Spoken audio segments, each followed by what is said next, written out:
Good morning. We would like to thank everyone for coming out this morning to our Real Talk seminar. We're going to go ahead and get started with prayer if you don't mind standing up and bowing your head. Lord, we thank you for this morning. Thank you for bringing us here together, gathering us here together. We thank you for this seminar to give us information that will help us, Lord, not only to meet our personal goals, but to help someone else. We pray, Lord, that you will be with us. Bless our guest speaker and bless us as we go through the week and as we strive to meet our personal goals. In Jesus' name we pray. Amen. So I just want to say again, welcome. We want to thank you for coming out and being part of this seminar. You're going to get a lot of good information. We would like to thank our online family for joining us as well. We have the Associate Director of the VCU Engineering School here with us, Ms. Tanya Sharp. And from the conversation I've had with her, I will say that you're going to be in for a treat. She has a lot of great information she's going to help us with. She's very big on education, helping our community to strive and just be the best that they can be. So as she comes forward, please give her a welcome by giving her a nice hearty hand clap. And we want to again say thank you, Ms. Tanya Sharp, for joining us. Thank you very much, First Lady. Happy Saturday, everyone. Again, thank you for that warm welcome. And First Lady, I just want to tell you I got a promotion. So I am the Associate Director, not Assistant Director anymore. So I'm so excited about that. So I am so excited to be here today. I shared with Pastor and First Lady that only for Sean would I do this. Sean was one of my best students, and so when he asked me the question to come speak, I could not say no. But before we begin, I would like to go over the agenda. Sean, can you please show me what the agenda will be today? So today's agenda is going to be, we're going to have an icebreaker. We're going to talk about networking. We're going to talk about resumes, workplace etiquette, which is my personal favorite, and then I will allow you all to ask me any questions that you may have. So Career Readiness 101, before we begin, I would like to give out 2 gift cards to the 2 individuals that came on time. To be on time is to be late, but they were early. I would like to have these 2 ladies, the one in the black and the one in the gray, for you all to stand up because you all were here first. And I would like to give you a gift card if you would like to come up. I have Starbucks and I have Chick-fil-A. What would you like? Okay, I'm gonna give you this Starbucks. Chick-fil-A? Okay, well, thank you. Thank you all for being excited and being the first individuals to come. But before we begin, you all know who I am. I would like to know who I am speaking with. If you all don't mind telling me what your name is. And for the 2 younger people, tell me if you go to school, if you attend high school or college. And for all of you mature people in the room, I would just like to know your name. So I would like to start with you, Miss Michonne. Oh, my name is Michonne MacArthur Nathaniel. Okay, thank you. Very nice to meet you. You. Okay. Maya, always give your last name. Maya what?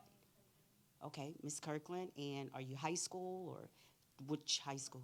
12th grade, senior. Okay, and where do you attend school if you don't mind me asking? Yes, go Bulldogs. I graduated from there 100 years ago. And you in the gray and white sweatshirt. I cannot hear you, Bria. Maria. And what's your last name, Maria? Urella. Very nice to meet you. And where do you go to school? Franklin Military. You're over there with, who's the principal there? Hudson. Okay, Hudson been there for 100 years as well. Okay, you in the back in the gray T-shirt. Very nice to meet you, Mr. Coleman. Mr. Peterson Sr., very nice to meet you. And I know, is it Peterson? Peters, sorry, Mr. Peters. Yes, and I have the. I am Pastor Bennett Senior. Yes, very nice to meet you, and lovely First Lady. Okay, so, oh, I apologize, and we are Kindred November. Okay, and what is your name? Natasha Bennett. Oh, very nice to meet you, Miss Bennett, as well. So, the icebreaker for today was going to be common ground. I wanted individuals to kind of mix and mingle and find out two things about each other. So, I know that we're kindred spirits. So, I would like for you all to take about 5 seconds and I want you to talk to each other and I want you to find two things that you have in common with each other. And you online, you can try this with someone in your home.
Okay, you got 30 more seconds.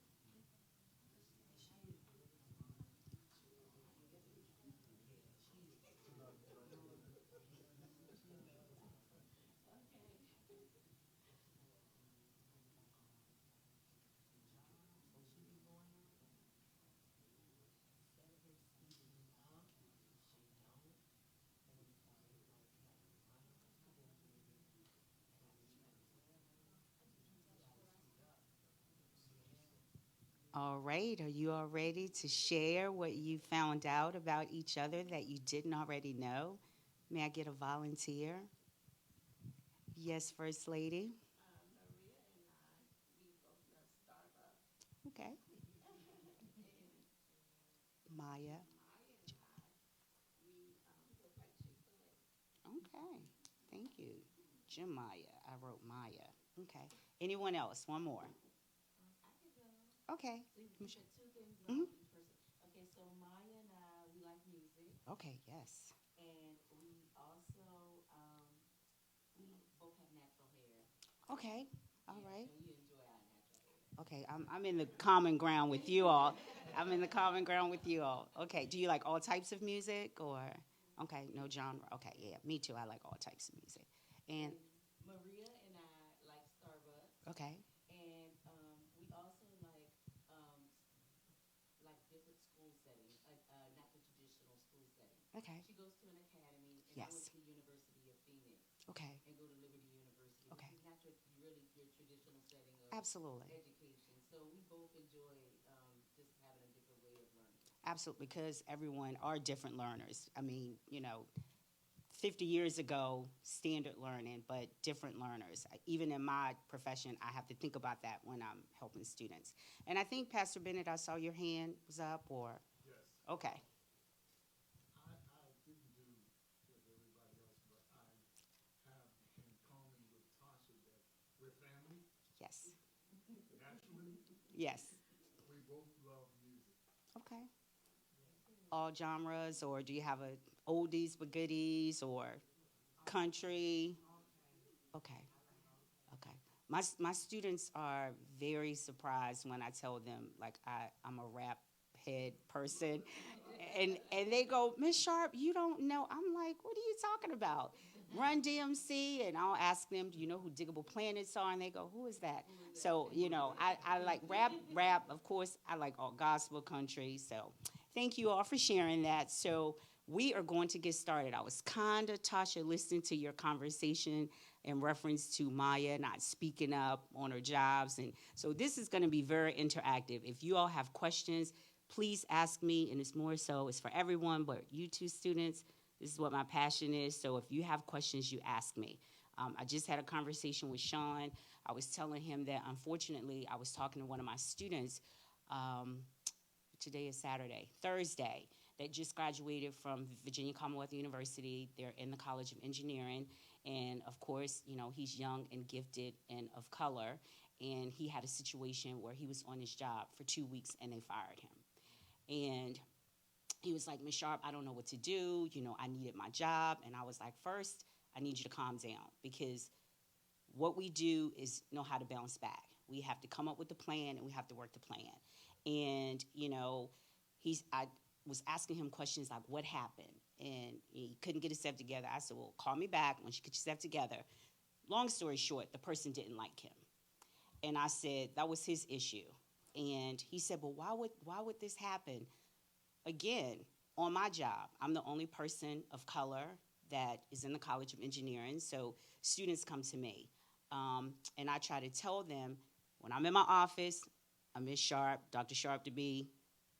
Outside, in my office, I'm Aunt. Outside, I have to be Ms. Sharp. I have to wear 2 hats, because we are smart, and we know that we're smart, and you can be in a space where someone psychologically tries to make you feel like you're not smart, but that's their issue. So we came up with a plan. I told them to reach out to a couple of people, but things are going to happen. People are going to do things to you that you allow them to do. So, Maya, we're going to have to get you out of that shell, and we're going to have you be professional, and we're going to, you know, teach you some strategies. And, you know, if you have any questions, you know, please ask. Okay? All right, so let's get started. All right, thank you very much. So the power of networking. So it was kind of like we were networking when I asked you all to find the common ground. I tell students, especially in this economy with the, you know, new administration, networking is going to be critical because companies aren't really hiring. So I work in the College of Engineering, and like federal jobs, they're just not hiring for those right now. I take 2 trips with the students each year. We go to a conference that's called, they changed the name, Being All That You Are, which used to be called something else. So the BEA conference, which is in February, and then I always go to the National Society of Black Engineers conference. So in February, we went, from years ago, I've been at the university 5 years, totally different this year, 2025. And then we were in Chicago for the National Society of Black Engineers Conference. Feeling was just totally different. Students were having meltdowns. They were like, Ms. Sharp, companies are not here. And they normally have it in the convention center, where it literally takes me, we're there all week. It normally takes me about 3 days to go through the conference, to talk to employers. I walked through the conference this year in like 2 hours because companies were not there. And students could feel it. They were like, am I going to find a job? I'm like, you are, but maybe not the job that you want or the company that you want now. So it's going to be important that you network. Networking is critical. So unlocking opportunities through connections. On the weekends, I wear a College of Engineering shirt. I'm not an engineer, but I like to wear them because when I go to the grocery store, people are always asking, oh, you must be smart. You're an engineer. And I go, I am smart, but I'm not an engineer. And so they're like, well, did you go there? I go, I work there. And, you know, they always want to know, oh, well, you know, what's going on in the VCU and the College of Engineering? I can carry on an intelligent conversation, and that's what we have. So, you know, I exchange numbers because who knows? I may need them for something or I may not. But LinkedIn is very important. Do high school students have LinkedIn pages? Are you familiar with LinkedIn? Okay, we have to talk about that. Okay, next slide, please, Sean. So, oh, wow. I'm going to have to come up here because I can't see. So, networking plays a big role in advancing your career. So, Maya, we were talking about you making sure that you're an advocate for yourself. It allows you to connect with mentors. Do you all have mentors? No? You know what mentor is? Okay, you're okay. I have a mentor. I have a couple. So mentors, it doesn't matter what the age is. They're very important. Yes, mentors. They can help you grow. They can help you learn new things, and they definitely can help you become more confident. Okay. All right. So how to build your professional network. So networking can be done in any setting. So joining a professional association for my high schoolers. You have student organizations at school. That could be a way that you could meet and start to network with individuals. Your guidance counselor. Oh, and I used to be a school counselor. Ooh, school counselors can provide you, with support. They can provide you or pair you with a peer person. And networking allows you to build relationships, and those contacts can be in school, church, on your job. So don't discount where you can find building and connecting with individuals because it doesn't have a specific place or space where you could do that. But it's someone that has your best interest at heart, and you all can work together on a development plan to help you grow. Okay. Okay. So networking tips. Okay. So you can start by attending events like today with friends and family. You can focus on making quality connections. So, meeting someone that has the same interests as you, maybe finding out the things that they've done or how they got into the line of work that they're in. Also, networking can build relationships, collecting contacts, as I said, and always be ready to introduce yourself and always give your first name and your last name. I am real big on students when they come into my office, to my space. I need for you to give your first name, last name, and I like giving my last name because it's Sharp, and people are like, Tanya Sharp, is that your name? And I'm like, yes, that's my name, but Sharp. Always give your first name, last name, just so that individuals can keep that in mind. And like Sean, like when he came in my space, because his name is spelled differently than the normal Sean, I was like, okay, that's Sean.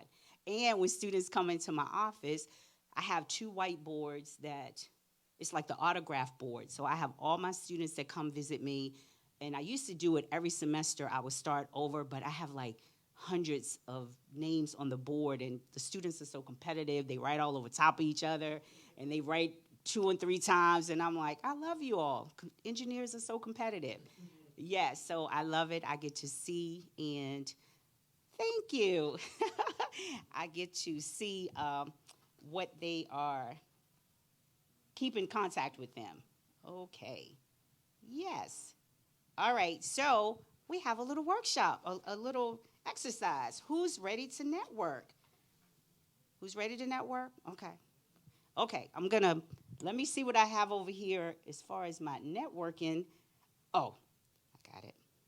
All right. So this is the exercise for networking. So the exercise is I would like for you to pair with a partner. I would like for you to give your name, first name, last name.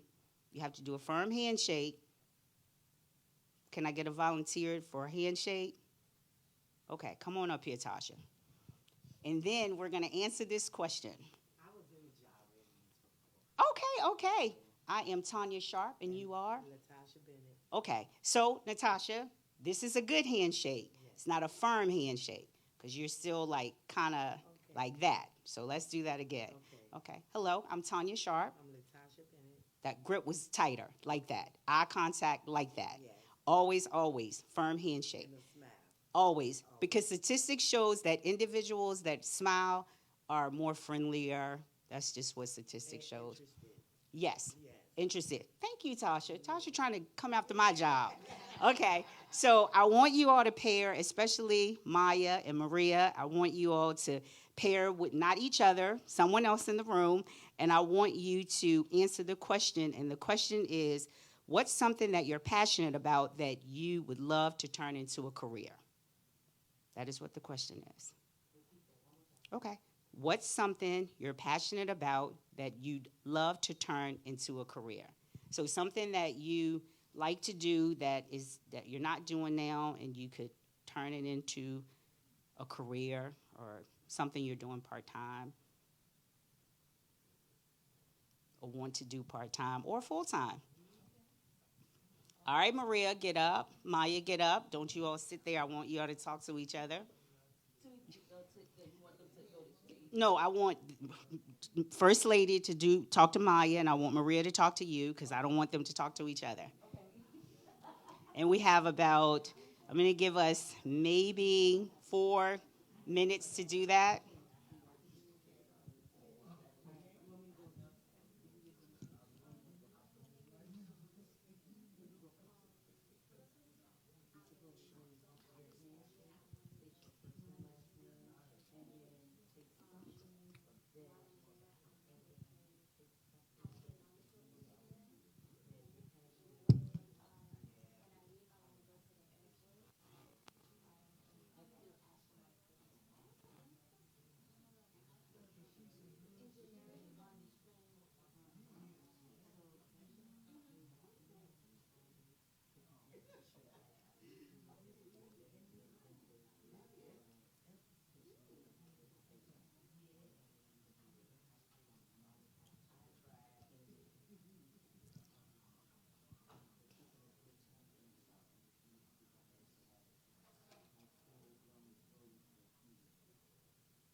We have 30 more seconds.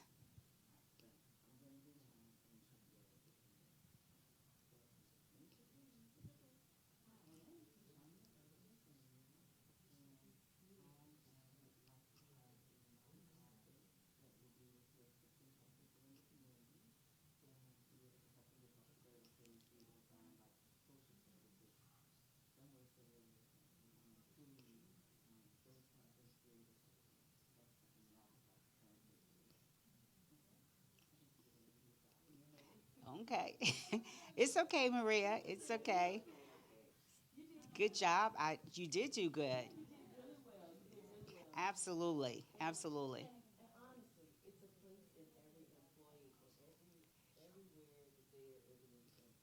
Mhm. Mhm. Absolutely. Maya. Oh, sorry. Didn't mean to interject, Michonne. Thank you for that feedback. How did that feel for you? Good. I heard you something about engineering. You're interested in what astronomical. Tell me what is that? I'm not familiar with that. Okay, kind of aerospace. Okay, so are you checking out? Don't forget to check out VCU. If you would like a visit, I can arrange a visit for you. Okay. hmm yes, we do have the Divine Nine, and I am a part of the Divine Nine, the first 1908 Alpha Kappa Alpha Sorority Incorporated. So, were you asking about sororities? Uh, okay, okay. Well, we have to talk. Okay, so you definitely have to get the skills where you can speak up. Okay, how was that for you, Maria? Are you nervous in speaking with Miss Michon? Well, don't be nervous. And the more you do it, the more I saw you looking around like you weren't making eye contact, but that's okay. We were all you once. I can speak for me. I don't know. I've always been vocal, so and an advocate, but it comes. So don't feel shy. All right. So we did have a 5 minute break built in. I don't think we need a 5 minute break. So we're going to keep going so that we can talk. And again, ask me questions if you have any questions. So, looking for a job. Maria, do you have a job? Okay. Maya, you work. Do you want to share where you work? Okay. So, resume. Do you all have a resume? Okay. No resume. Michonne has a resume. Tasha, resume. Everyone has a resume. But I would like to, in all honesty, Yes. I would like to look at my resume because it is a one pager, Okay. but it does have a lot of Information information, is and I'm packed. not sure that it could make it through an AI Okay. scan. Okay. Are you ladies familiar, Maya and Maria? So, a AI or applicant tracking system and the artificial intelligence is the wave of the future. I am so scared of that, but that's okay. You know, we're going to use it wisely. And thank you for sharing that. So, I came out of corporate. I worked for corporate institution for about 10 years. I did recruiting. I recruited for 5. So we taught to 2 pages. I remember when I first started at VCU, and this was a freshman.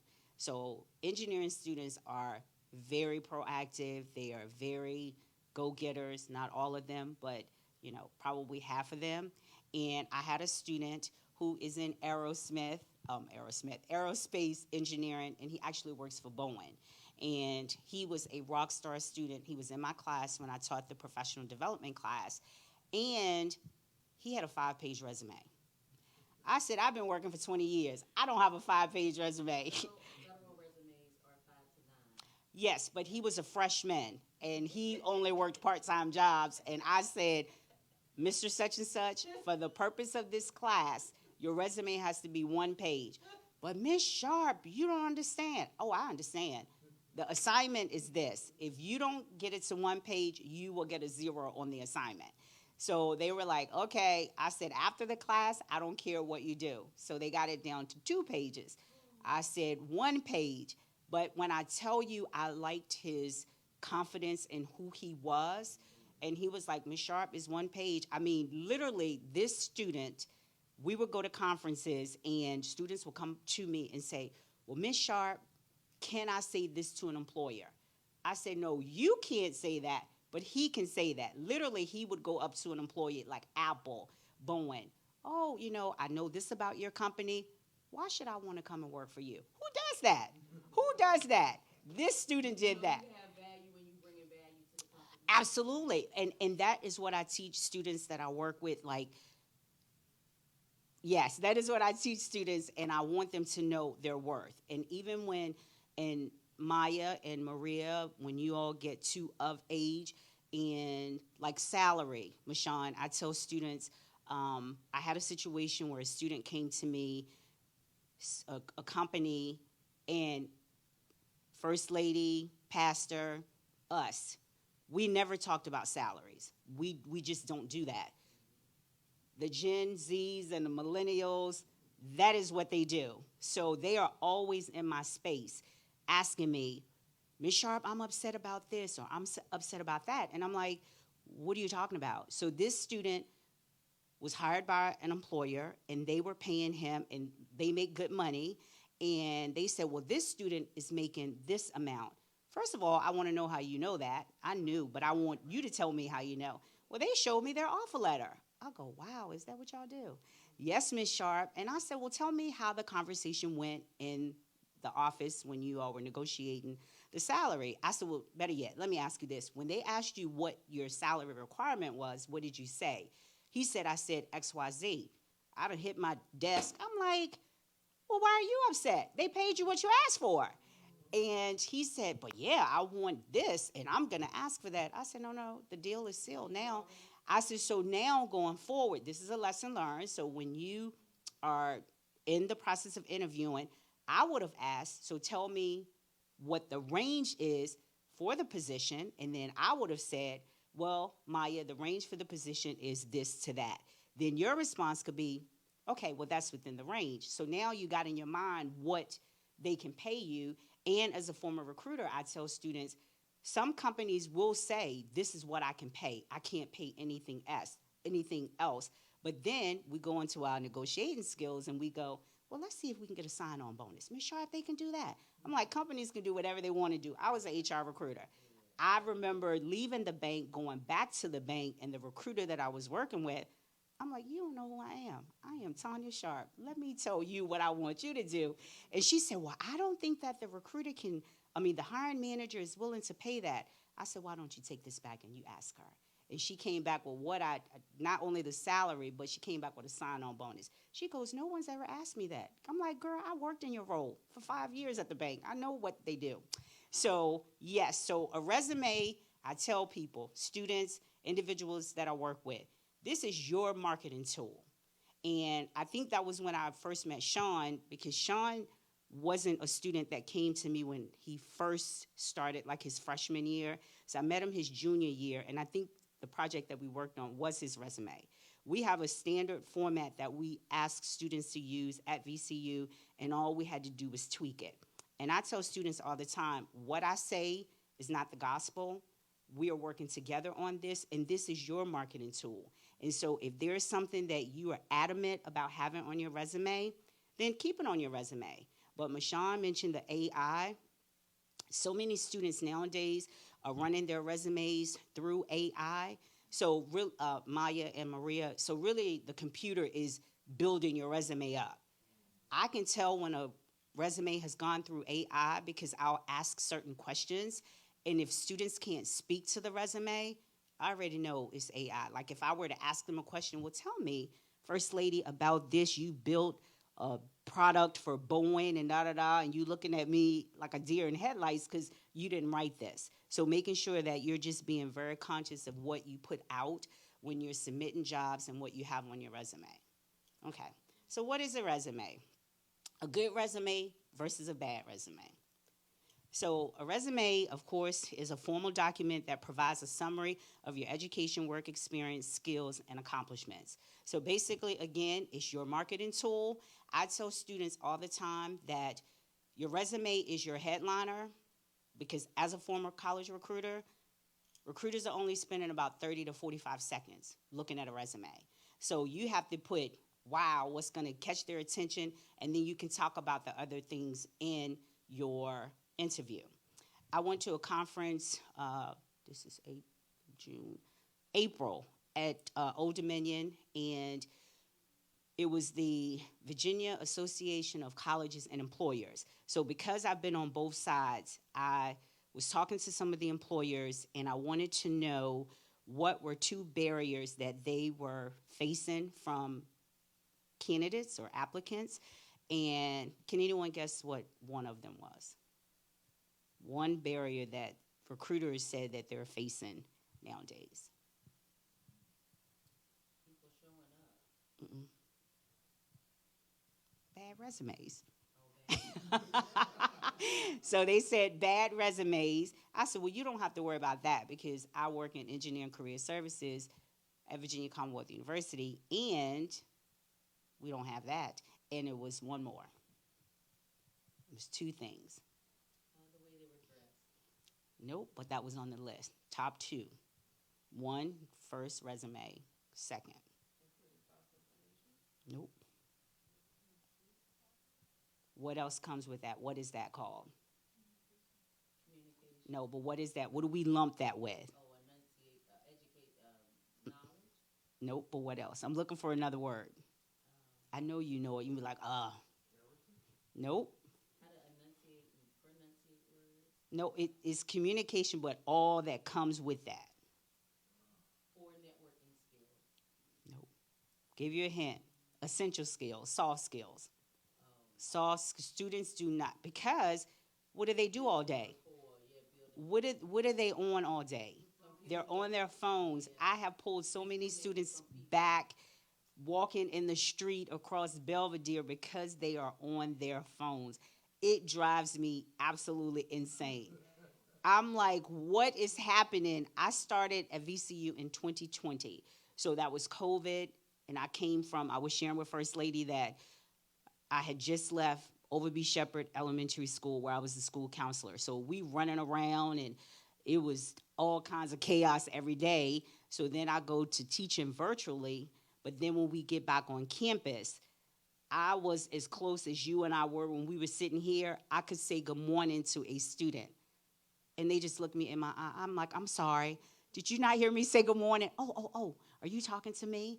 And I think students are just getting back to kind of listening to see if people are speaking to them because they're so focused and yeah, none of that. They don't know how to engage. They don't know how to curve on a conversation. And a lot of the students, especially computer science engineering students at the university, when I ask them, what is your dream job? Sean didn't say this, but maybe the first part. They said they want to make six figures. I go, I want to make six figures again too, where they do that at.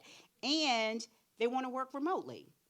Well, you have to come into what is happening now.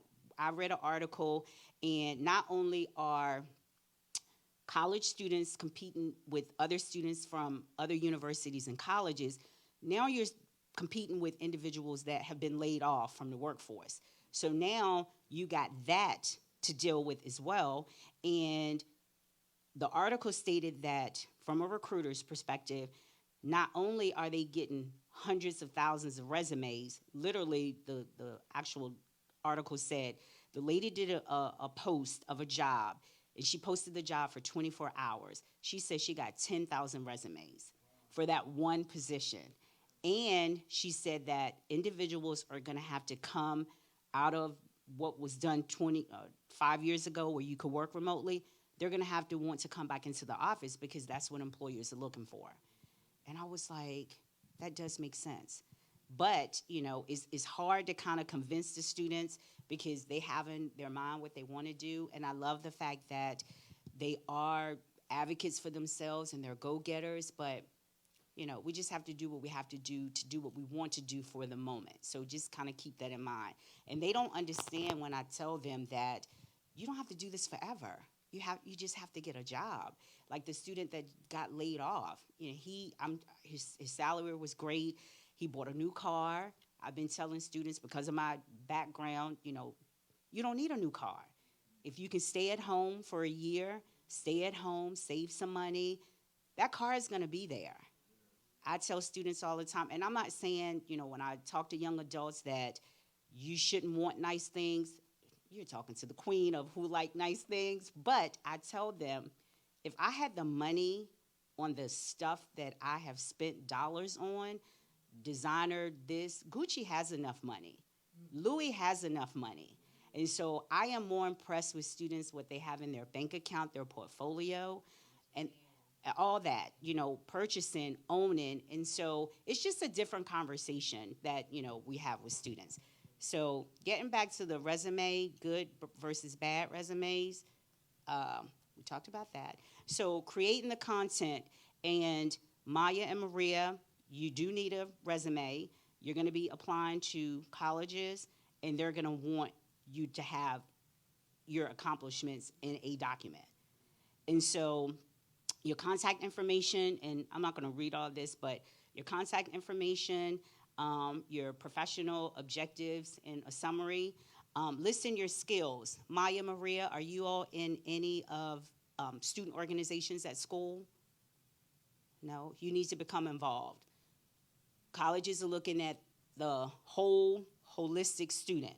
So they want students that work, you do work, so you can put that on there, but join a student organization, become involved, because they look at that. And as we know, it's going to become more competitive over the next 3 years, I'm sure, on who is going to be able to get into college and what college you're going to be able to get into. Yes, Sean. And just for Maria, to include her ranking.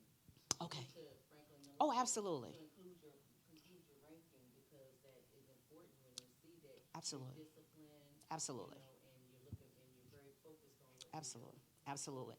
And are you ladies very close? Are you a senior as well, Maria? Junior. Did you tell me you're junior? What grade are you in?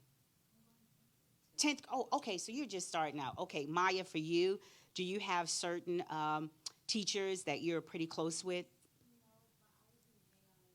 Ju- Okay, so start your senior year to kind of identify maybe one or two teachers that maybe can write like a recommendation letter for you. Maria, you're over there with Hudson. Hudson pulls a lot of weight. He's been over there a long time. I'm not familiar with who's the principal now at George With, but asking school counselors, principals, your teachers to write you recommendation letters are great. And because you're only in the 10th grade right now, Maria, you may want to do something where you're applying for a scholarship. You know, you can ask them the same thing, Maya, making sure that you build a rapport, and you want to ask someone that knows you and that can speak to your character.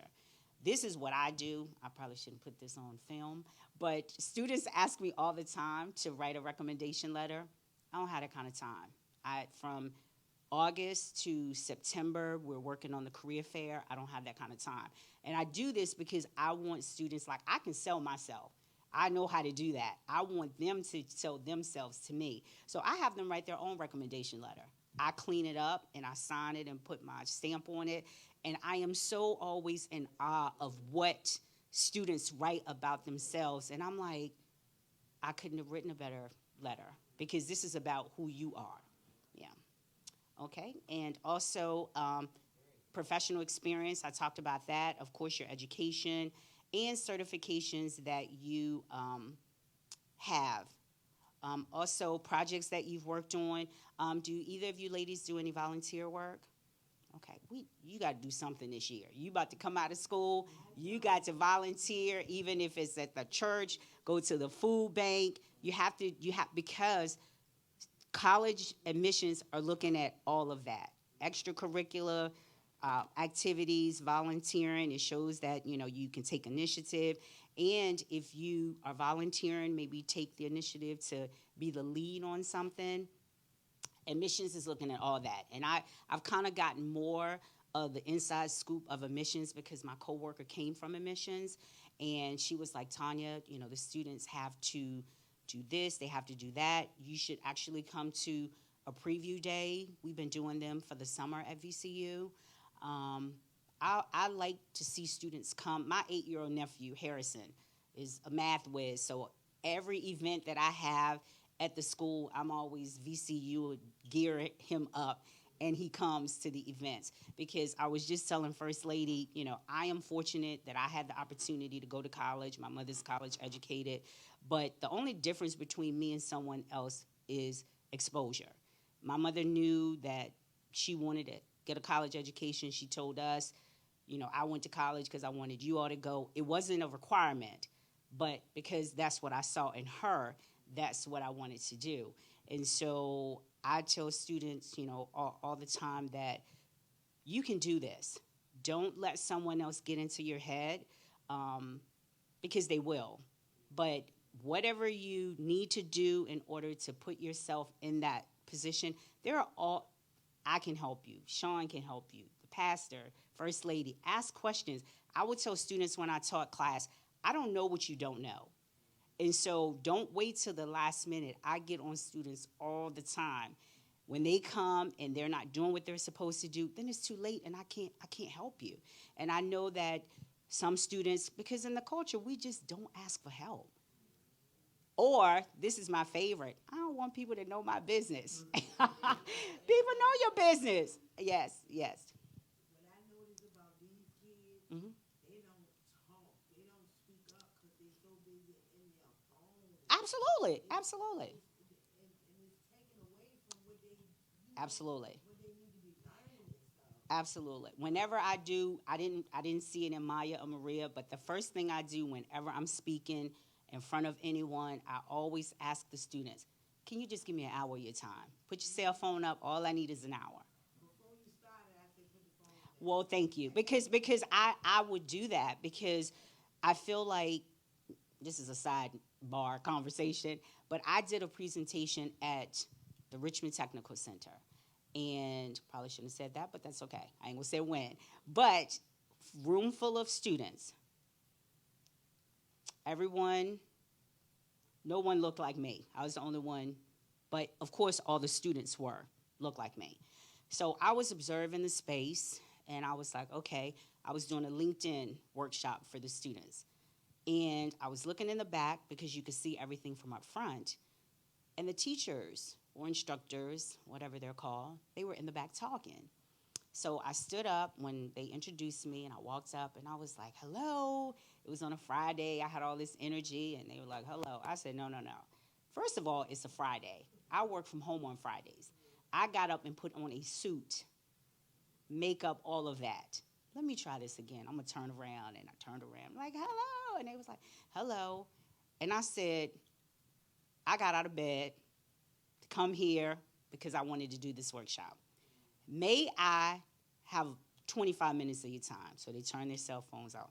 Whole time, the people in the back were talking. I could see them. So I just stopped. They were like, are you okay, Miss Sharp? I said, well, I don't talk when others are talking. I don't do the sidebar conversation. So after that event, I walked to the back because I was hot. I was like, you know what? And I don't call me old school. I don't know. And my sister worked at George Witt. She was the English teacher. And she keeps me balanced because I come from this generation where you don't speak when adults are talking, and education was so important. It was a profession that we could be proud of.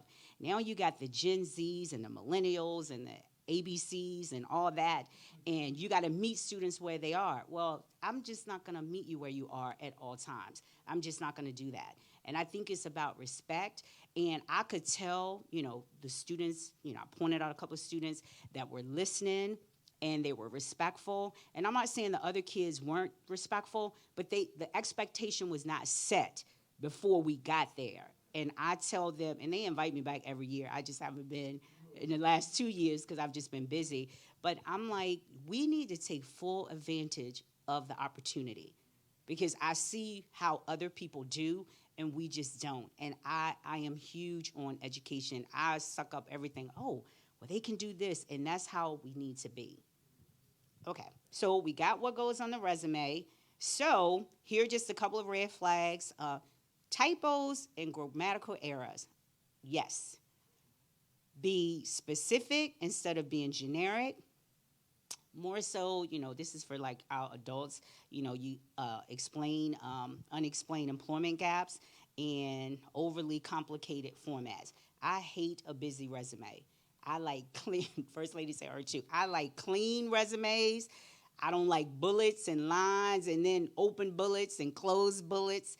I just don't like that. Keep it very, very generic because, again, it's your marketing tool, and in the following times, you just want to make sure that the recruiter is seeing the content. Now, me, I was a fashion major in college.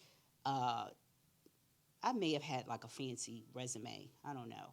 But the computer science students at VCU, I can always tell when they haven't taken the professional development class because they have the split resume on the side and the skills are on the second page. And I'm like, recruiters aren't doing all that. Follow this format. Follow this format. All right, so we have another exercise. So Maya and Maria, may I get you all to come up here and help me? I want you all to get this document for me and pass them out. Actually, take one of these. You can pass them out. So I have three resumes here. And you can pass them out to the individuals, give them one of each. And then what I would like for us to do, or you can do it as a group. I want you to review the resumes, and I want you to discuss the findings. And then someone we will share out to see what did you all found on the sheets.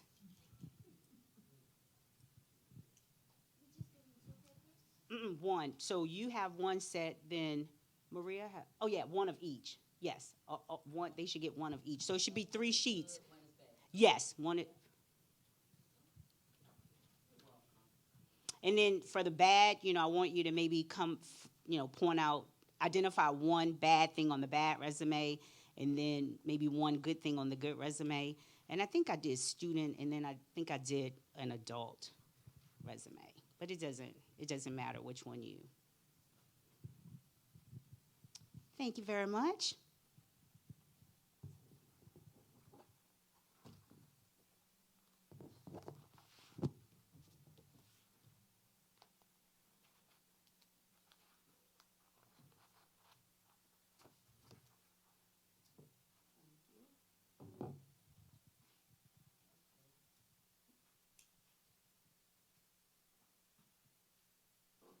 Maya, do they still have home economics classes in high school? Okay. So do they not teach resume? Got it. Got it. Okay. Okay. Because I was gonna have to go to the school board meeting and go, what do you mean these students aren't learning how to write a resume?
That's okay.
We got 30 more seconds.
right. Has everyone identified at least? I'm not talking about the people that got my cheat sheet. uh, do you all have one thing that you would like to point out on the resume, whether it's good or bad? And these are just generic resumes, so I just, you know. Okay. Okay. Is that Brian? Okay. Yep.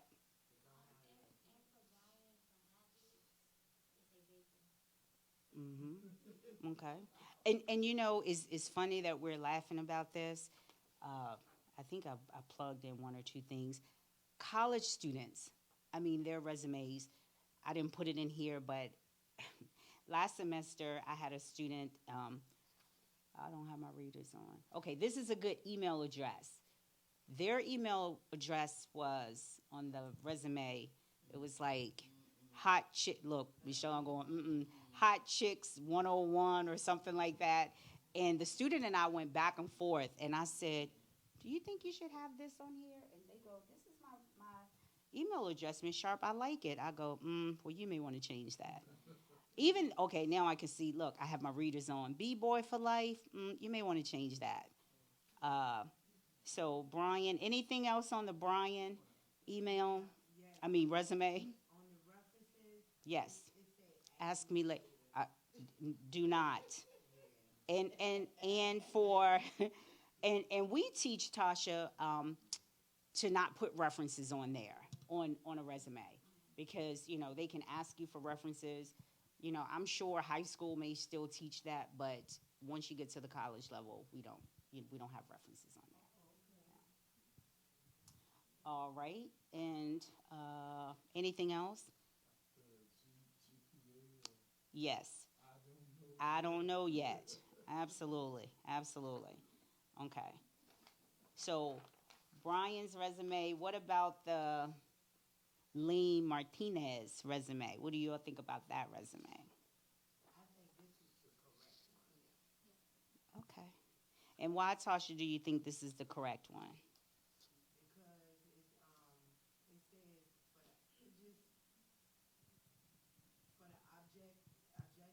Hmm. More information. They elaborated more. Okay, I agree. What else do you think is good about this resume? Hmm. It's to the point. Absolutely. Okay. Yep. And see Maya and Maria on the back. They have the extracurricular activities, and for their experience, they went into detail about what their duties were as the library assistant and as the babysitter. So this is a pretty good resume. Pretty good resume that a student could use that they could apply for jobs, part-time jobs, or maybe applying to college. They could use this resume. Hmm. This. Well, me too, First Lady. Well, I pulled this off of Chat GPT, and so I have not seen this, but especially for like graphic design individuals, they may use these bullets and formats. I probably could have taken them off, but I just left them on there. But you're right. It probably is something new, but we teach, like I said, maybe graphic design, even like the computer science students where I said that we teach the resume is horizontal. They do the split two sides, and then we even have people which floors me that have pictures, like their pictures on their resume, their full addresses. I go, where are you from? We don't do that. But yes, we just teach very clean. I help business students as well, some of the business students at VCU, and they have a different format than what we have. Basically, the headers, objective, your education, your skills, your courses, and then once a student has graduated, we tell them to remove the courses because they have their degree now. And so relevant experience, and then for students who don't have a lot of, like Sean had an internship, we have students that don't. So they build their resume with academic projects. And then if they've had an internship, we have other work experience, and then whatever like leadership skills, student organizations they may have been in, we have them add that. Yeah. All right. And what about Sophia Reed's resume?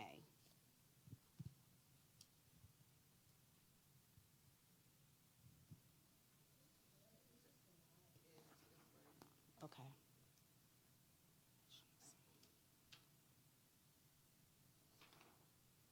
I don't know. This might have been a kind of okay resume. Uh,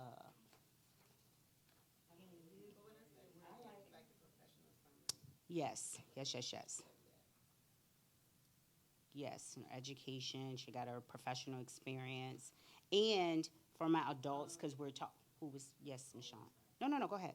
Oh, well, when on her first sentence, Mm-hmm. it's pretty much run on, and it as well as the five should that five looks like it should be kind of written out a little bit different, or maybe a period. It's kind of wordy like a long, just one whole long breath. Are we talk? Which section are you The talking about? professional summary. Oh, okay. Yes, yes, yes, yes. Oh, well, since you're on that, yes, we teach, and it's different, because we have experience. But like for students, I tell them, and we teach and tell them that, of course, we understand this. Whatever job you're applying to and for, making sure that you have keywords so that it does go through the applicant tracking system. I do think that this is kind of lengthy, but I tell students, and even in my own resume, to make sure that I'm tailoring it to the job. So this could be seen as a generic professional summary, and so maybe that's why AI provided me with this. But being very specific in what your objective is, and a lot of students think, oh, I got to change my resume each time. Your skill set is not going to change. Just you can say, I am a ambitious computer science student with Python and C++ experience, seeking to, I don't know, Sean, give me a job, computer science job, machine learning to apply my skills and da da da. So then, I shouldn't have said da da da, etc. See, I told y'all I could code switch da da da da. But making sure that it's specific, and then making sure that your skill set kind of dictates, or you're very specific. Like she said that she managed, put my glasses on, she managed such and such, and she quantified what she did. So she said that she managed CEO and page strategies for 12 clients, increasing website traffic by 35%. That is what clients want. I mean, that is what employers want to see. They want to see that you are specific and you're not just generic in what you're putting on your resume. Okay. All right. Anything else on the resumes? Maya, Maria, any questions? No? Okay. So you all are going to create a resume? Yes. Maya's smiling. Maria, yes? Okay. Because do you want to get a part-time job one day? Yes. So you're going to have a resume. I want you to go, and when they see your application and you hand in your resume with them, they go, oh, I'm impressed. So you want to make yourself stand out. So for me, when I left the school system and I was tapped to go to VCU, I had a friend that works in HR for the adults that are looking for a job. This was just a tidbit that I kind of share with individuals that are in the workspace. So my friend worked in HR, and she applied to a job that she knew she was qualified for, but it was tough competition, and she didn't get the job. And so she sent a thank you. You always send your thank you. And she reached back out to the recruiter to ask why she didn't get the job. And the recruiter shared with her that the person that they hired, the candidate, went the extra mile. And so the extra mile was they created, and this is what I tell students, and this is what I did for this job. They created a 30, 60, 90-day plan. And when I did my interview, one of the young ladies, after I got hired, she was like, I was just so impressed by the 30, 60, 90-day plan. And it wasn't anything fancy. For the first 30 days, I said that I would meet everyone in the department. I would complete all of the workshop seminars or whatever. And then like 60 days, I came up with and it was like 3 bullets. It was on a Word document. And they were impressed that I thought about that. I went in and I was like, okay, well, this is what they do. This is what my role is. Maybe I can do this. So always making a lasting impression. And again, Maya, Maria, I know that you all are young. When I interviewed for, well, all of my jobs, because I worked in HR, um, individuals come to interviews, and not to say that what I have on is not appropriate, but I would never wear this to an interview. I always wear a suit, even when I worked for the bank for the 16 years, and I had 3 roles there. I interviewed like it was my first time ever going to meet those individuals. So you always go in the interview prepared. You always go in like you don't know them. Do not assume that they know your skill set. And that is what I always tell students when they're interviewing. Is I don't care if they've been on their job for 10 years. Don't be so comfortable that you don't feel like you have to sell yourself. All right. Do we need 5 minutes or you want me to move on? Move on? Okay, good. All right. This is exciting. I love this part. Okay, workplace etiquette. Okay, I'm old school. So, old school, you're going to get old school. Maya and Maria, you can chime in if have something else that you want to challenge me on. So, all of these words make up workplace etiquette for me. Team-oriented, dependable, communication, well-groomed, collaborative, open-minded. Definitely respect others' opinion, organized, professionalism, respect, attitude, and being reliable. Because I tell you, I work a little part-time job for the discount. I've been doing that for years at the mall, and I am just in awe of the young adult. Of the young adults, they crack me up, and I'm like, did you wear that to work? Wow. Okay. So, what is workplace etiquette? Okay, so workplace etiquette refers to the set of behaviors, manners, and practices that are expected in a professional environment. And for my high school and college students, workplace etiquette, that could be in internships, part-time jobs, co-ops, entry-level positions, and also just understanding and knowing what the workplace environment and what the culture is. So can anyone tell me why workplace etiquette, why it matters before I flip to the next screen? Or what do you think workplace etiquette is, in addition to what I said? Sean, why are you smiling? Oh, I was looking at Maya. Maya, you work. Maya works. That's right, Maya. What do you? Looking at All right, Maya. Maya. What do you think? Just based on what I said, what do you think would be a characteristic of workplace etiquette where you work? No, okay. Okay, that's okay. Okay, no, you following proper protocols. So dress code. Yes, your job has a dress code. Okay, I love it. I love it. So I don't have to worry about you coming in a crop top and jeans. Yeah. Okay. All right. And knowing your culture is very important, Absolutely. especially when you're newly hired on. Absolutely. Learning your culture, kind of taking your time a little bit to get to know your environment. Absolutely. I came out of corporate, so I mentioned I was there almost 20 years. So I wore blue suit, black suit, gray suit all the time. Then I switch and I go into education. I'm still trying to wear blue suit, black suit, gray suit. On the elementary level, kids putting their hands all on me. I'm like, oh snap! But wasn't worried because you put your suit in the cleaners. But then I had to rethink and buy all new clothes. I mean, I bought dance clothes, I bought pants, I bought shirts because that's what they wore. And even at VCU, typically when I do workshops, I always wear suits, but I dress like this normally. I wouldn't have dressed like this in corporate because, even like this bright nail polish that I have on, would have never worn that because in corporate, blue, black, gray, pantyhose, neutral, even to the hairstyle. My hair was relaxed. I wore, we were wearing head roller wraps and straight. And I remember when my best friend had my first godchild. And my manager at the time, I had lots of respect for her. And I went to her and I said, how do you think, me being in HR, if I got braids? I hadn't worn braids in years.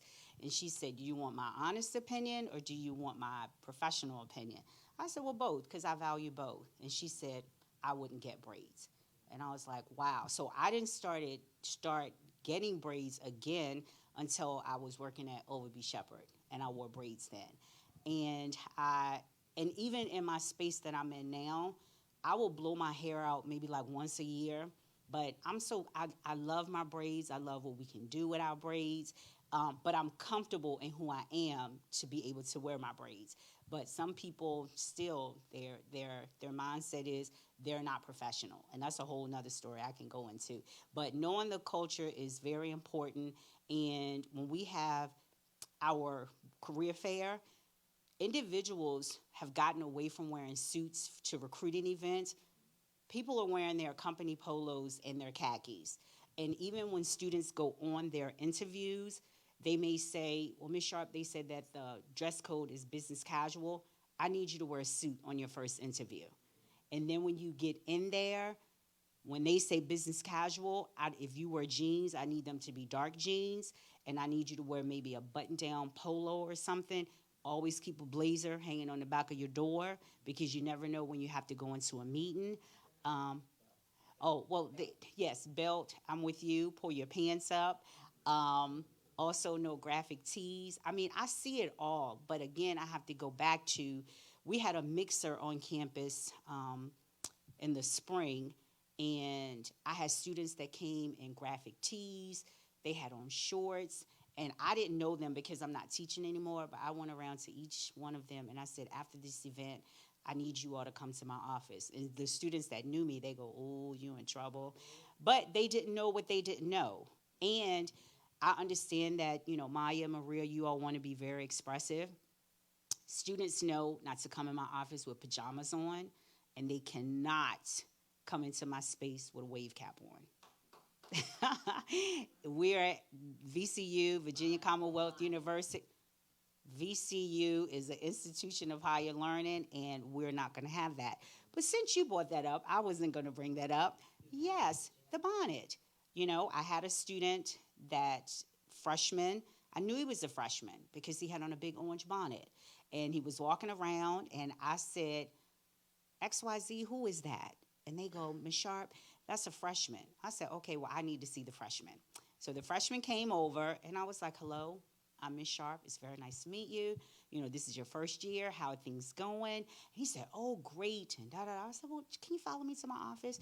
So his friend came. He was like, oh, I was like, do you want to stay? He said, yep, I'm going to sit right here. So I asked the student. He told me his name, and I said, where are you from? He told me, got some background history on the student. And then I said, can you call your mom? And he said, he looked like very perplexed, and he goes, my real mother? And I said, do you have a play mother? And he said, no. So I called his mother, and I said, hello, Miss Such and Such. I am, Miss Sharp from the College of Engineering. First, let me just say, XYZ is fine. I said, but I am just calling you because I wanted to know if you were aware that your child is walking around this institution of higher learning with the orange bonnet on their head. She said a word, and I said, oh, wow. She goes, I was looking for that bonnet. I said, well, here it is. And she said, I can't believe that you, and she said a couple other words. And I said, I told him I would give him $20 to go get a haircut. She said, oh, no, you don't have to do that. She said, thank you so. Then she got professional. Thank you so very much for calling me. She said, now, can you ask him to take me off of speaker? And, so I don't know what she said to him. He came back 20 minutes later that he had a haircut. And the next weekend was Ram Family Weekend or something. And I had never met her, but she saw me and she waited until I had a nice gentleman that was giving me some kind remarks. And I was like, "You too kind." And she came over and she just hugged me. She said, "I just want to thank you for sharing that information with my son." She said, "Although he knew better." I said, "I know he knew better, but we go to college and we think that we can do what we want to do, and you can't do that." I am hard on students when I see them go to class in pajamas. They have bonnets on their head going to class. If I had it my way, all students that, but they would sit up front. And even when I taught class, because again, you can see everything, I had a student that he was doing, and he was smart, and I gave him some grace because he was coming from Virginia Union to VCU going back and forth. But he would come in class late every class period. And I pulled him to the side. I said, "Do you go to your other classes late like this?" He said, "No, Miss Sharp." I said, "Well, don't do it in mine."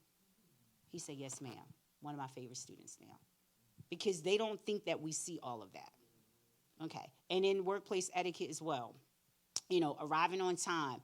You two ladies came, probably because Tasha brought you, but to be on time is to be late. So making sure that you're on time, respect each other, communication is key. And don't be afraid. It's always a way to say things.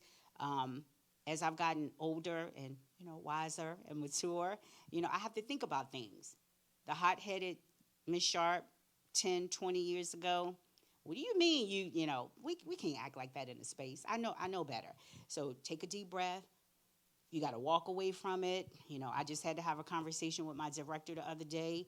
I thought about what I was going to say over the weekend because I wanted my words to be very concise and clear. I wanted her to know this is how I felt. I'm not blaming anyone else. We ain't got to do that. I'm speaking. I observed this, and this is why I'm not happy at the moment. Work ethic, always show up, always do what you're supposed to do. The part-time job that I work, I'm so tired of people getting paid and not working. I don't know what to do. But that's just me. And I'm like, these shirts need to be folded. Would you like to do that? Even at Virginia Commonwealth University, we have people that don't work. And I'm like, may I just please get some paper towels for the bathroom? Oh, Miss Sharp. I go, well, how about this? Just give me the paper towels. I'll just put them in the bathroom. And I'm like, this blows my mind. So making sure that, you're doing and staying active. Things that happen at work, they're confidential. The digital etiquette. Maya, do you have your cell phone out or on you when you're at work? Okay, why? It's always something to do at work. Really?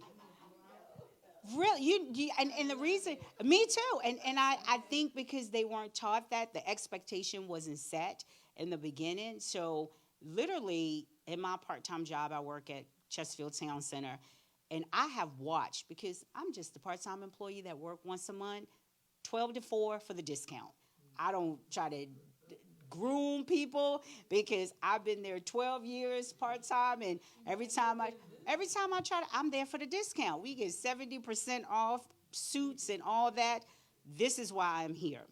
And literally, when I worked this past month, and we had 3 people in line. The little young cashier was just on her phone, and I just stood there because I wanted to see how long it was going to take her to say, "May I help you?" And she said, "Oh, can I help you?"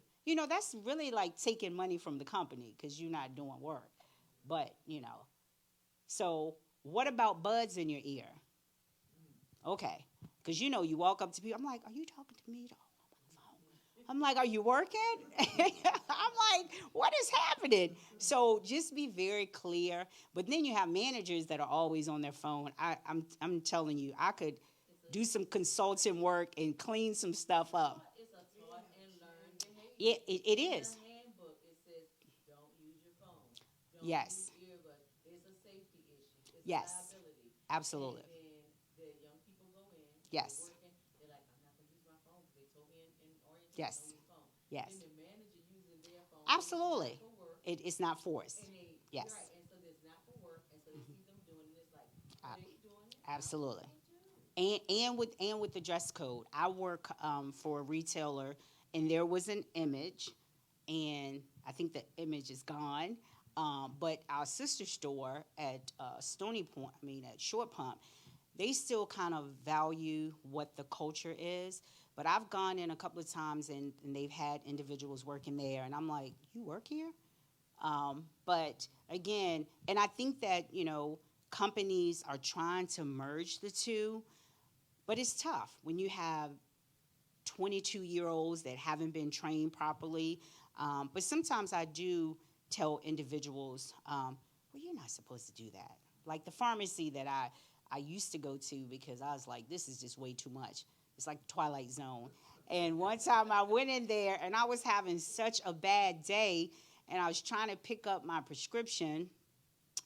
And the young lady had on, it was like a rap t shirt or something. And she had on jeans and she had a buzz on and she walked behind the counter. And I said, you work here? And she said, I do. And she was joking with the people behind the counter. And I walked up. I said, I need to see a manager. I'm just having a bad day today. And I let that manager have it. I was like, and they just apologized. And I said, I don't want your apologies. I said, I need for you to do better. This is ridiculous. I have been coming to this pharmacy forever, especially since I've been diagnosed living with diabetes. So we had another pharmacist there, amazing.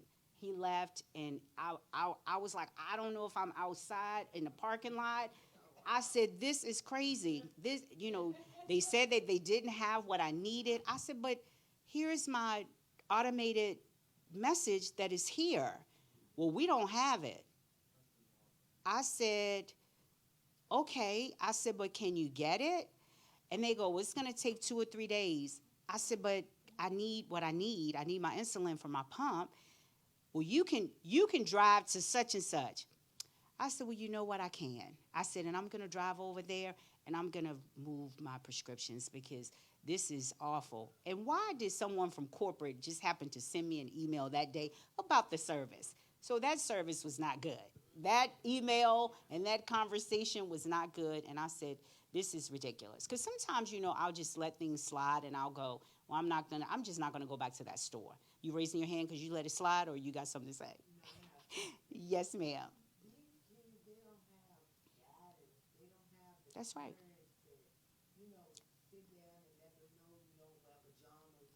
Oh, that's right. That's right. They don't. They do. You do. And no judgment. I always tell the students, I'm not judging you because you don't know what you don't know. But I think at some point, and my mature people can vouch, I guess, if you're in a space and you see that that is not the norm, I would say or think, well, I'm not going to wear that because they don't wear that here. So you stop using your phone, Maya, put it in your pocket and use it over break. Yes, absolutely. So do's and don'ts. So we have a fun exercise. Since we just discussed, the key aspects of workplace etiquette, Maya and Maria, would you come up and get these lovely, colorful sheets that I have? And I want you all to discuss the scenarios on here and maybe how you would handle this in a professional setting. Yes, and it's the same thing. I don't think I have a cheat sheet on those. Thank you so much. One of each? No, it's the same. Yeah, it's the same thing. It's the same one.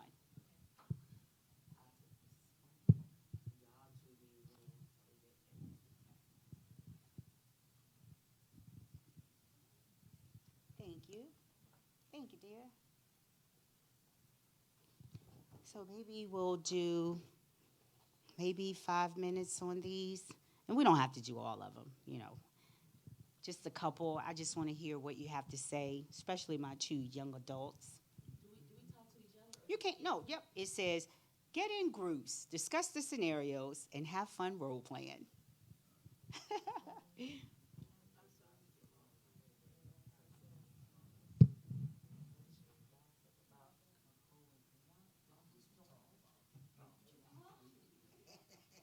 Or we can talk about them as a group.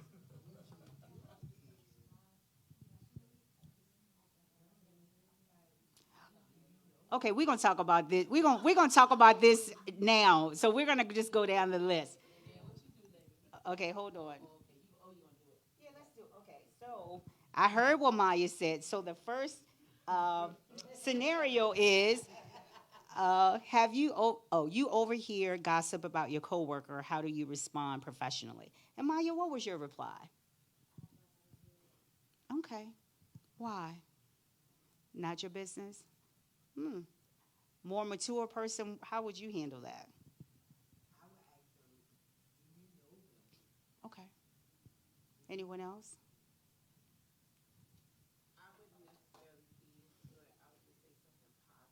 Okay.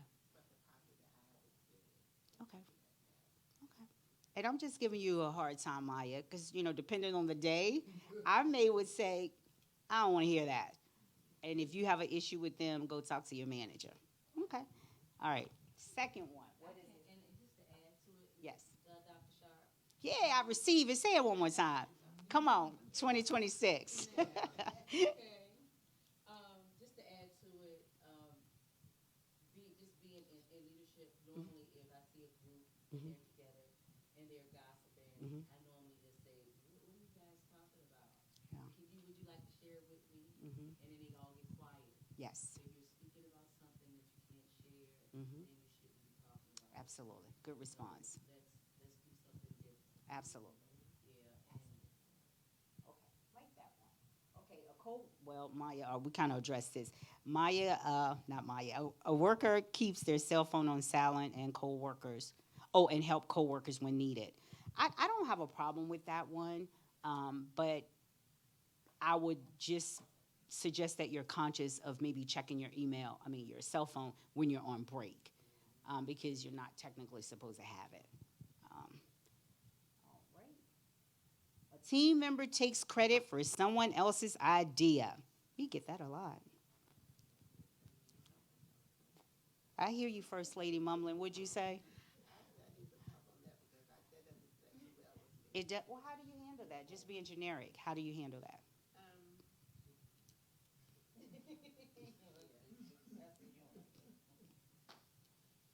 We still praying about it. We got to think about it. Okay.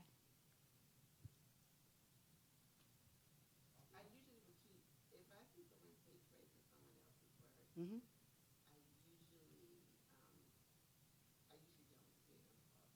Okay. Absolutely.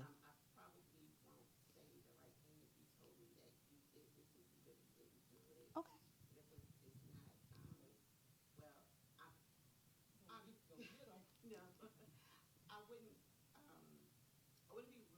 Of course.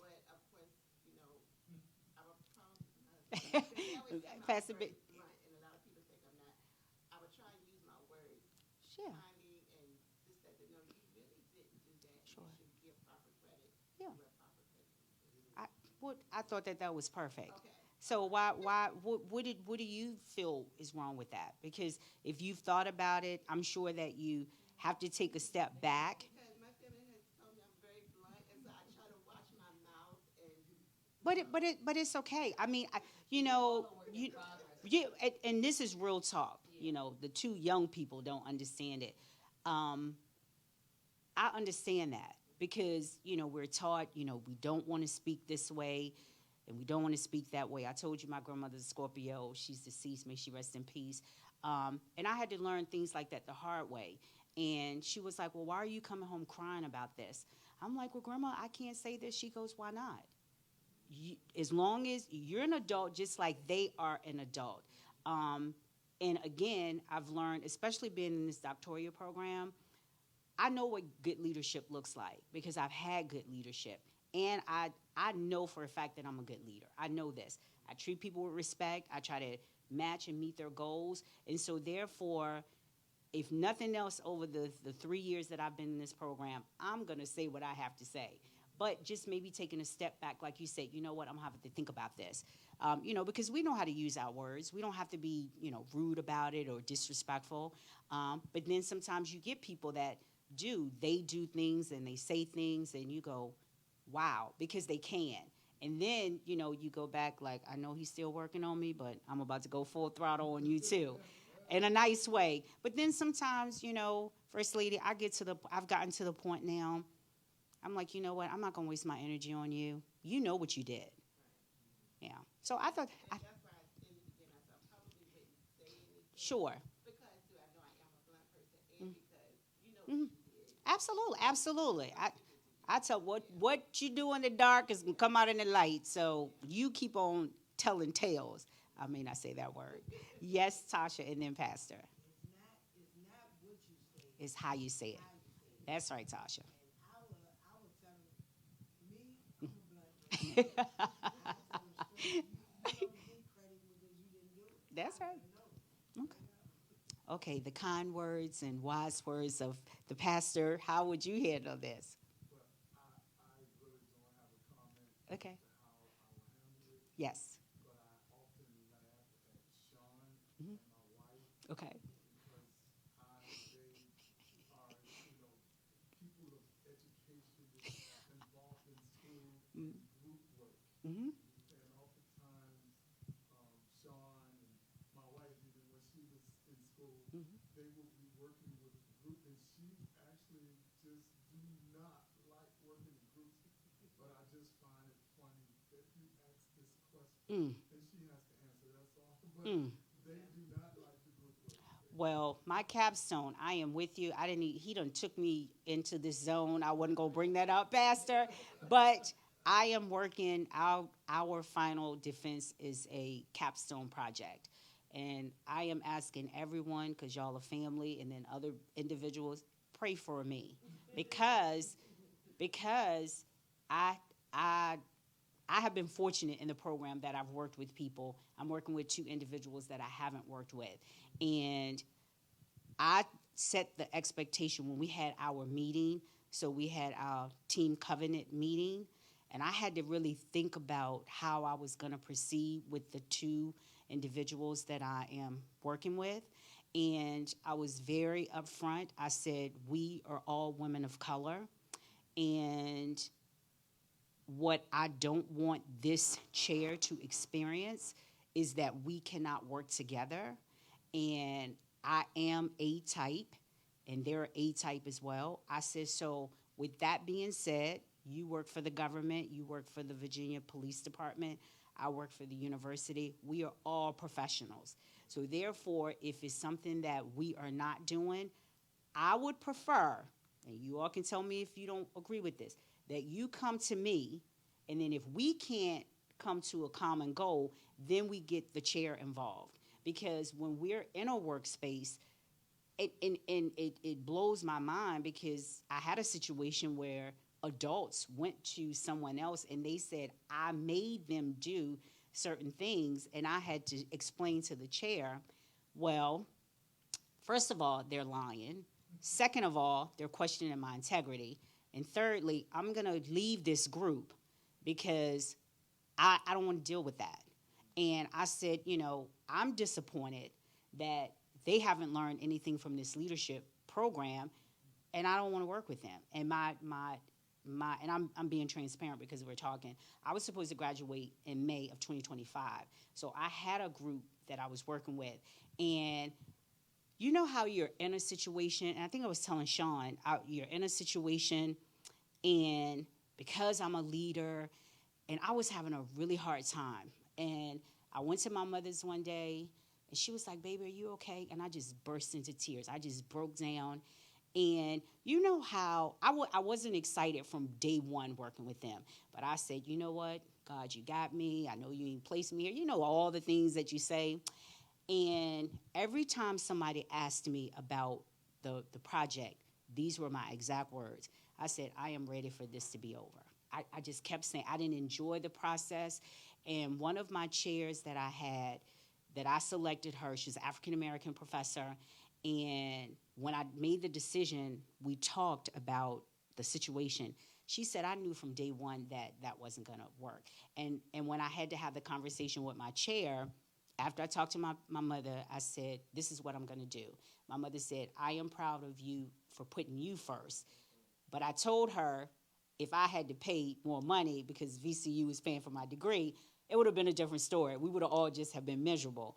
But I told her, I said, I don't want to do this. I don't have to do this. And I told the chair when I called, and she said, I have so much respect for you. I said, I know what their issue was. I know that I'm great. And I can be a lot. I know that. But I'm not going to not do it and be who I am because of them. So as soon as I made the decision and I said, I'm just going to delay my graduation, I felt like a weight was just like lifted off of my shoulders. And the project that I'm working on this year, I like it. I like the ladies. Um, the professor that I was working with last year, she said, we put you in this group because one of the young ladies, I was like, oh God. She said to me, she said, we purposely put you in this group because you are going to sharpen this person. And she said this to me, the person, she said, I'm going to learn so much from you. And I said, you know what? I'm going to learn from you because I don't, with this group, I was like, I'm not going to be out front. You know, we're going to come to a consensus of what you need me to do. So I had to think about all of that. So, yes. So, okay, let's go back to this. So, workplace etiquette, again. Whew. Okay, maybe we can do two more. Well, we kind of talked about that. We talked about that. Okay, this is a good one. How should you respond if you make a mistake on the job? Anyone? With integrity. Okay, Own it. that's me. Take accountability. Yep, Go and speak to it. yep. I, And the who, the what? the where, the why. Yeah. And as long as you can give that as your conversation, Mm-hmm. then the person that you're speaking to, Mm-hmm. your direct report, Mm-hmm. they should have no problem That's right. understanding and asking questions. Yes. Asking questions, being able to ask your direct report questions is very important. Mm-hmm. And they would be able to, not shut you down per se when you Absolutely. ask the questions, but give you the ability to empower you. Absolutely. And once you make that mistake, take ownership for it. You empowered me, but I made this mistake. That's right. Ownership. And I do apologize that I did Mm-hmm. this way. Share with me how I can do better. Yeah. What can I do differently? Sure. And that doesn't mean you're still not gonna make a mistake. Absolutely. You still may make a mistake, but at least you spoke to your Yes. error. Yes. I will share that I am quick to tell you. I didn't do that, but I'm gonna do it. I don't not do a lot of things. I do my job and I do my job well, but sometimes I'm like, I just didn't do that. Okay. Well, that's all that I have for you all. Do you all have any questions for me? Any additional questions? Do you have any cards? Of course I do not, but I can tell you. But I can tell you how to get in contact with me. Okay, I want it for. For that, okay. Mr. Sean Bennett, do I still need this? I did have a question. Okay, okay. Yes, yes. So how are some of the ways that we can handle the new generation with the questions? Because, this is a generation that you Mhm. have to, well, I know setting the expectation Sure. is one of the ways, Mhm.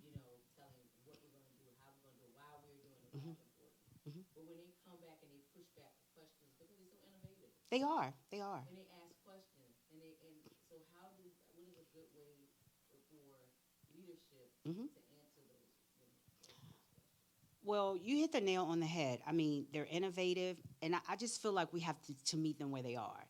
So if you're not willing to do this, how can we both get what we want out of the situation? Because I think listening is the key. Um, and I've had to learn to do that because, again, being an adult, this is what you're going to do because that's what we were taught. You do what they say to do. But they do have opinions, and sometimes they have really great opinions.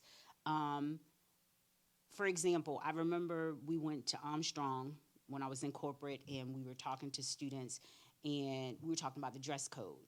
And the students were grilling us. Well, who wants to wear that tired blue suit that you have on? First of all, it's a Brooks Brothers suit. Don't get it twisted. Don't get it twisted. And these pumps. But I had to tell the student that if you want to be an entrepreneur, then you don't have to dress like this.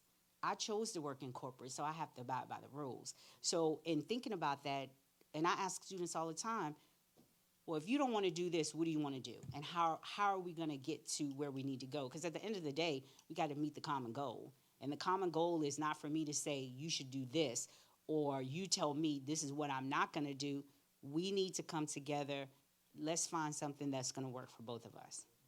Yeah, I mean, we just have to. I mean, because these young adults are, I mean, they are brilliant. I mean, they are, my little 8-year-old nephew, the words and the things that come out of his mouth, and I'm like, where did you learn that? I taught myself, Auntie. Well, first of all, you didn't teach yourself.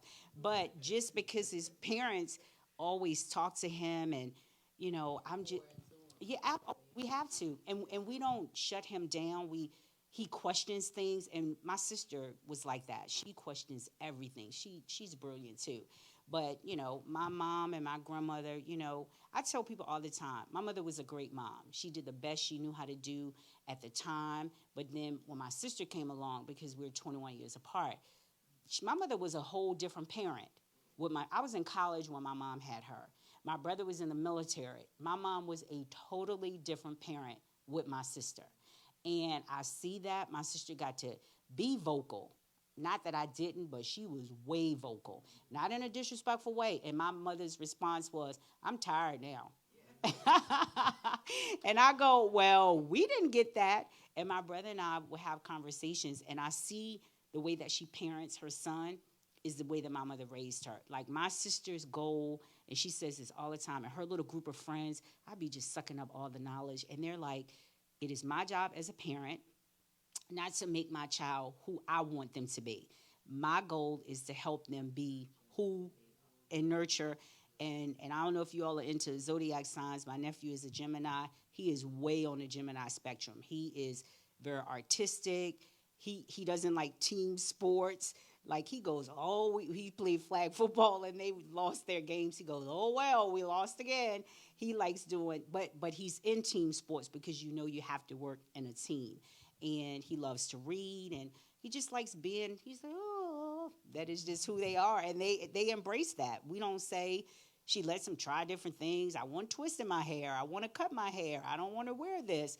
And, some parents, like the first day of school, kindergarten, we talk about this all the time and laugh about it.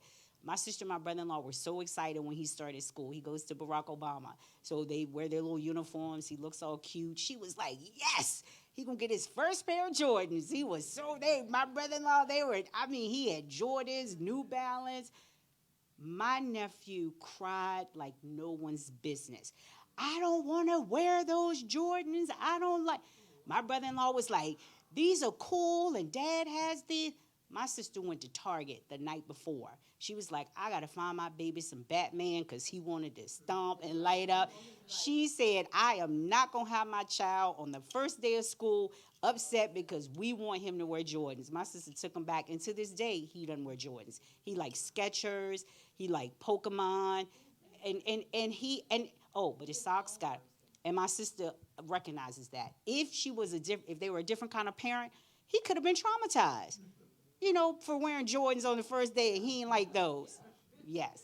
Okay. And Tasha, and then First Lady. My kids is like that too. They're 10 years apart. Okay. So my son was raised different, and I had to do my daughter a different way. Sure. And my son, you gotta do. That's right. That's right. But you have to. You have to shift. Yeah, you have to shift, and that's what happened with my mom with Woodrow. Mm-hmm. Yeah. Mom was old school, and Yeah. she couldn't deal with the fact of Yeah. how they was doing, but I could. Yes. Yes. Yeah, we have to step in. Yeah. Yes, First Lady. Oh yeah. That's a good point that Tasha was Mhm. making, and just to piggyback onto that, higher education for the mature generation. Mhm. It's very important that as we grow older, that we don't get stuck or left Generational. behind, Absolutely. That we continue to be innovative. We Yeah. continue to educate ourselves and Yeah. stay relevant with them You because you if have not, to. we're gonna get left behind. My grandmother's fate, we thought it was the funniest thing. So we got her a cell phone. And so you know how we say, well, holler at me later. My grandmother will always say, okay, holler at me later. And I said, Grandma, what does that mean? And she goes, I don't know, but that's what you all say. And I was like, okay, well, don't be saying things you don't know what they mean. But, I think that you're right. The young adults at school keep me so up to date, and because they feel comfortable, I am so humble and so grateful to do the work that I do, and that the students trust me and they feel confident and they respect me, and they'll ask me, Miss Sharp, can I say this? It has 4-letter words, and I go, well, tell me the 4-letter words, because I need to know what's going on campus. And they say things, I go, oh, I didn't know what that meant. And even like with like rap music, I may listen to certain things, and I may call my sister, okay, well, what does this mean? And then I'll ask, but I like that about them. And then they may ask me things, and they go, Miss Sharp, I'm not used to that. And when I taught my class, I always played music. And so I would ask the students, are you familiar with this? Like, I might have played, I don't know, OJ's, not like old school music, but one day I think we were listening to Jeffrey Osborne, and the student said, my parents listened to that, Miss Sharp. That's old. I said, this is good classical music. And then I would allow the students to say, pick a song, of course. And if it was a rap song, I'm like, of course, we know Miss Sharp. It has to be clean. And I know I don't want to take students away from who they are. Like, for example, Sean, did you come to the spring fling that we had? Okay, so we had the spring fling, and the DJ was amazing. But, we had everyone there, and I heard a song. I was sitting on the bench. I just jumped off the bench real fast. I go, and the person that was in charge, he said, okay, Miss Sharp, I'm going to go get it. I go, we cannot. We will not be listening to that, because I just feel like there's certain things that we do in public that we do, and I don't want those out. And for example, this was a big thing I was talking to my friends about. So I was riding to work one day, and Ricky Smiley, I don't know what happened, because I caught the tail end of it, but obviously somebody called in and they were talking about graduations. So I had to call my sister, who is 21 years younger than me, and they were talking about the. Okay. Oh, so you're okay. Well, let's Maya. They said, Ricky Smiley said the guest wrote in, and the guest said, how do you feel about individuals doing what they want to do to celebrate at graduation? So I'm posing the question to you.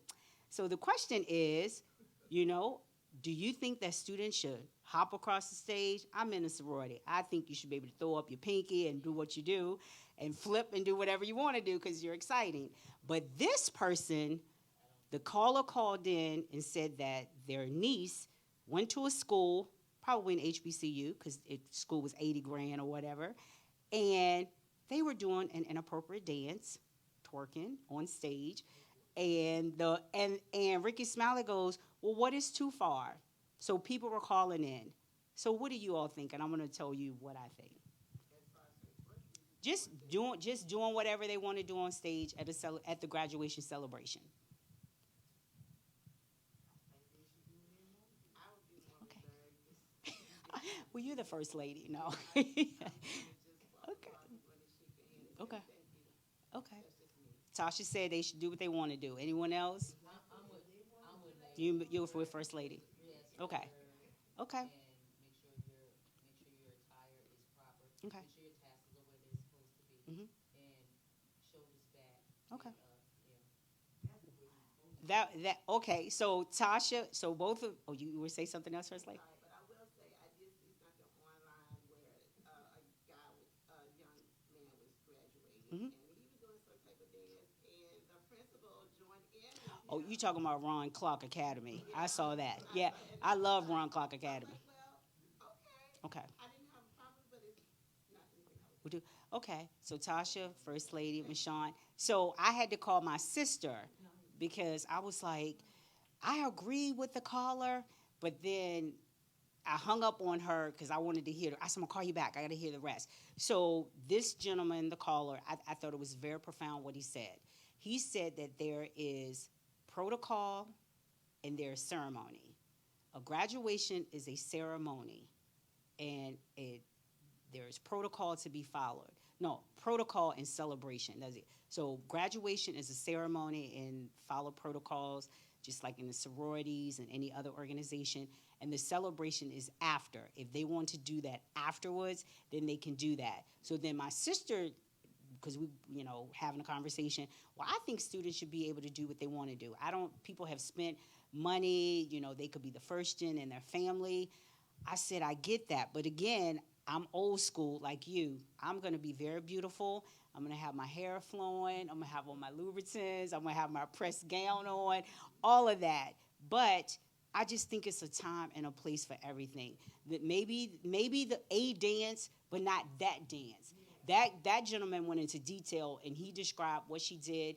And even with my students, I don't know who told them that, but every African-American student this year in 2025, they iron their robes and they iron their stoles.